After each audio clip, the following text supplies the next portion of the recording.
भारत की राजधानी दिल्ली में G20 की बैठक शुरू हो गई है। यह बैठक 3 दिनों तक चलेगा।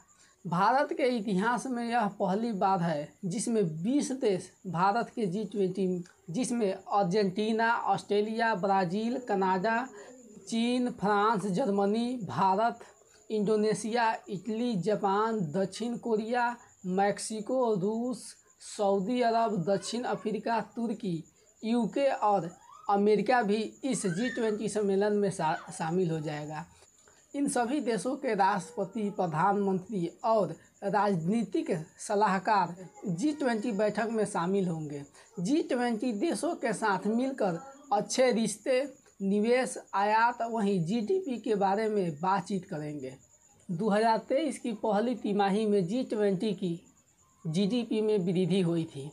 Organisation for incoming cooperation development की माने तो तत्कालीन अनुमानित के अनुसार 2023 की पहली तिमाही में G20 क्षेत्रों में GDP में 0.9 की वृद्धि दर्ज की गई है। वहीं पिछले तिमाही 2022 चौथी तिमाही की तुलना में 0.4% से अधिक।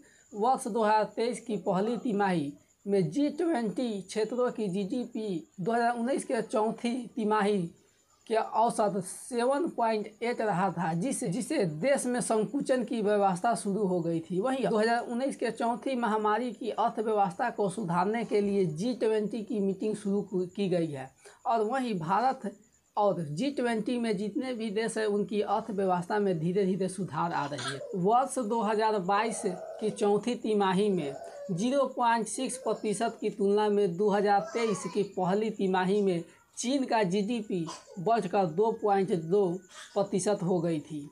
भारत की GDP में 2023 की पहली तिमाही में 1.9% हो गई थी, जो 2022 की चौथी तिमाही से 1.0% से अधिक है। मैक्सिको की पहली तिमाही की वृद्धि 1.0% से, जापान में यह बढ़कर 0.7%, जो 2022 की चौथी तिमाही संकुचन की बाद यह आंकड़ा निकाला गया है। ब्राज़ील की GDP के चौथी तिमाही में 0.1% संकुचन के बाद यह पहली तिमाही में 1.9% गई, जबकि दक्षिण अफ्रीका और दक्षिण कोरिया में क्रमशः 0.4 और 0.3% में वृद्धि हुई। कनाडा, फ्रांस और इटली में भी यह सुधार दर्ज हुआ। सऊदी अरब के GDP में पिछले 2 वर्षों में पहली बार गिरावट आई।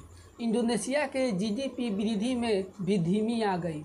ऑस्ट्रेलिया, तुर्की और अमेरिका की वृद्धि में कुछ हदों तक वहीं कमी पाई गई है, जबकि भारत, चीन आयात और निर्यात से भारत को काफ़ी घाटा हुआ था। चलिए उस आंकड़े को देखते हैं। 2018 में भारत ने चीन को 18.83 अरब डॉलर का निर्यात किया था, वहीं से 76.87 अरब डॉलर का आयात भी किया। उसमें भारत को 58.04 अरब डॉलर का घाटा हुआ। कुल मिलाकर 95.7 अरब डॉलर का व्यापार हुआ। 2019 की बात करें तो भारत ने 17.97 डॉलर का निर्यात किया। वहीं आयात की बात करें तो 74.92 अरब डॉलर का निर्यात किया। इसमें 0.95 डॉलर का घाटा लगा। वहीं इसकी कुल आयात और निर्यात 92.9 अरब डॉलर का रहा। वहीं 2020 में भारत ने 20.87 अरब डॉलर का निर्यात किया। चीन से 66.87 अरब डॉलर का आयात भी किया। इसमें भारत को 45.91 अरब डॉलर का घाटा लगा। 2020 की कुल आयात और निर्यात 87.65 अरब डॉलर का रहा।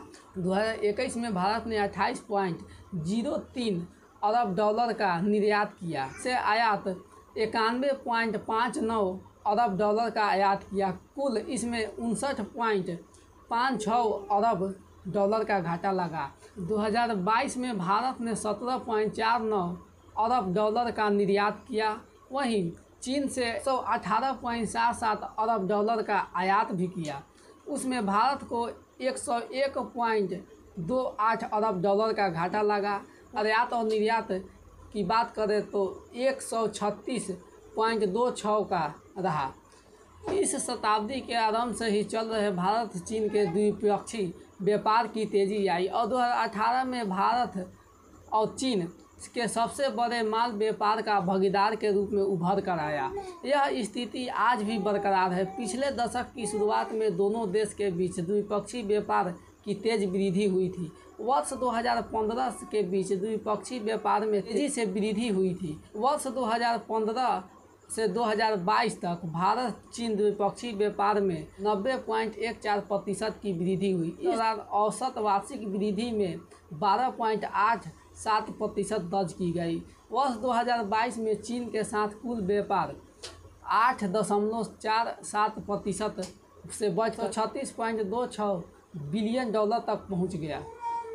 वहीं भारत G20 बैठक में यूरोपियन संघ के साथ भी अपने व्यापार को लेकर मुद्दा उठा सकती है और यह तय कर सकती है कि हम दोनों के बीच संबंध अच्छे रहे, जिससे व्यापार में आपको और हमको भी लाभ मिले।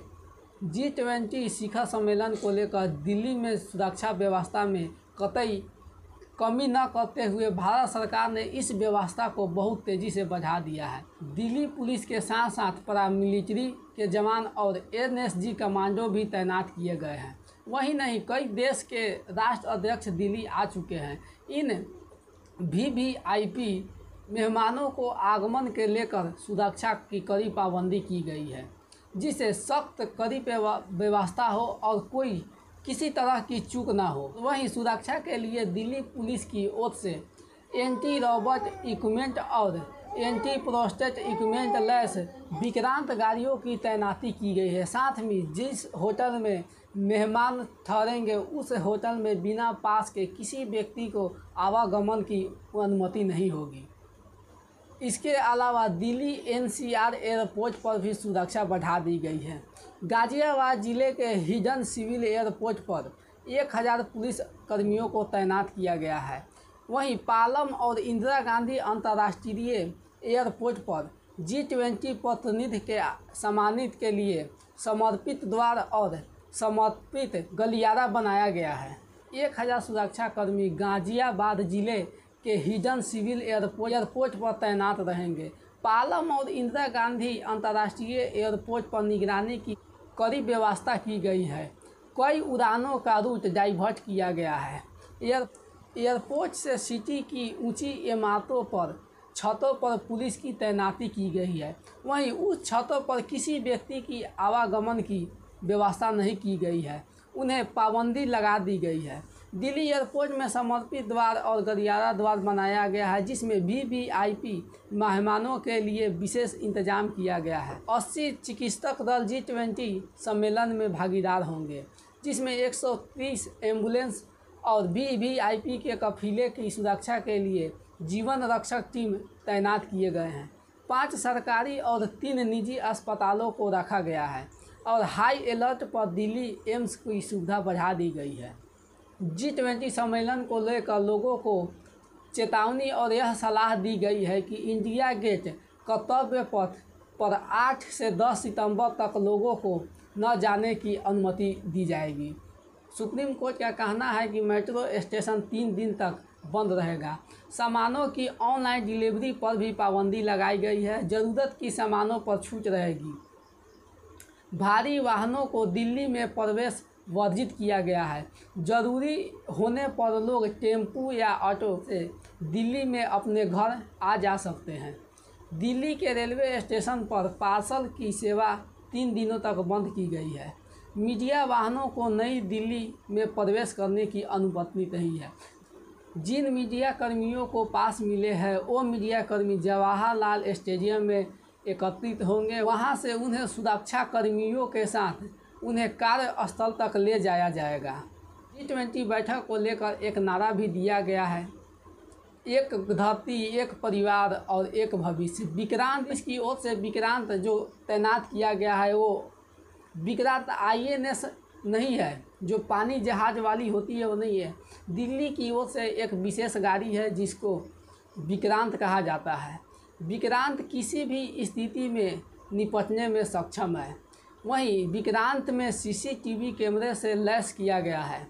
विक्रांत वाहन के अंदर jacket, bullet proof jacket, shield, torch, helmet, डंडे, मिलर, ग्लव्स, मास्क, टायर किलर जैसी चीज़ें उपलब्ध होंगे ताकि किसी तरह की आफत की स्थिति में निपटा जा सके। विक्रांत में हैवी सायरन के साथ अंदर और बाहर सीसीटीवी कैमरा लगाया गया है और उसमें हमेशा निरीक्षण के लिए सुरक्षाकर्मी हमेशा उसमें तैयार रहेंगे। वो अपने सीसीटीवी कैमरे की नज़र से बाहर की हरकतों पर हमेशा नज़रें बनाए रखेंगे। G20 सुरक्षा को लेकर भारत सरकार और सुप्रीम कोर्ट ने यह निर्देश खास तौर 3 दिनों के लिए जारी किया है।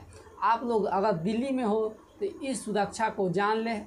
इसके अलावा गलती करने की भूल ना करें, क्योंकि जो मेहमान हमारे देश में आए हैं उनका सामान सबसे पहले होगा, उसके बाद आपका सामान किया जाएगा। भले ही आप देश के नागरिक हो, लेकिन वो भी दूसरे देश के नागरिक हैं जो मेहमान के रूप में आए हैं। भारत में एक प्रथा है कि अपने घर में अपने परिवार से ज़्यादा मेहमानों की इज्जत की जाती है। G20 सम्मेलन को लेकर पूरे विश्व में यह एक हाहाकार सी मच गई है। वहीं पूरे विश्व में भारत ने एक इतिहास बना दिया कि 20 देशों के बड़े बड़े प्रधानमंत्री, राष्ट्रपति और राजनीतिक सलाहकार जो भारत में आए हैं, जो एक साथ एकत्रित होकर जो फैसला करेंगे, यह एक इतिहास बनकर आएगा। वहीं भारत के लिए इससे गर्व की बात नहीं होगी। हम लोगों के इसके प्रति सम्मान हमेशा और गर्व हमेशा महसूस करना चाहिए। आज का वीडियो इतना ही। मिलते हैं नेक्स्ट वीडियो में। उससे पहले आप लोग चैनल को लाइक और सब्सक्राइब करना ना भूलें।